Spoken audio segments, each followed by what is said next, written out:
Ay, di na si Tutik man. Ay, ara sa gali. Tik, napangita ka niya, ano, Tik, oh?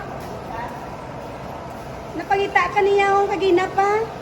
Hindi, dutay lang bala, nasalaan ko nga ikaw. Si Sir, good morning, Sir, abi ko bala. Paris ka mo tsura. Ah, parang nagparintianay ka mo. Pwede ko ka-close kasi inyo katama. What a coincidence, no? Grabe, no? Ay, dali kayo nakalang may kitanay, iluwa. Di kaya ko, bro, abi ko, uto di tutik. Ano mo ni sa tik? Bigo, hi! Friends ka Ha? na, friends ka na. Ay, friends ka mo? Ahay.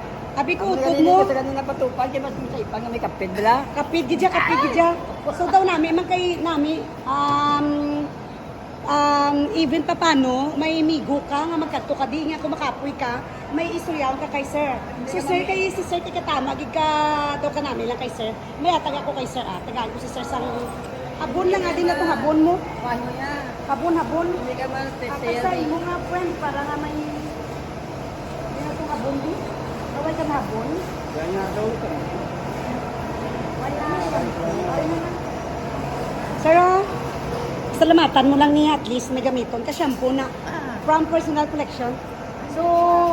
So muna ako magpanukot si Tuti ko lukdan mo na kay daw kisa abala hindi sa maintindihan ka tulala sa nagalibog ulo ko kung kaaga tulala siya. Sir, thank you so much. Thank you sa time.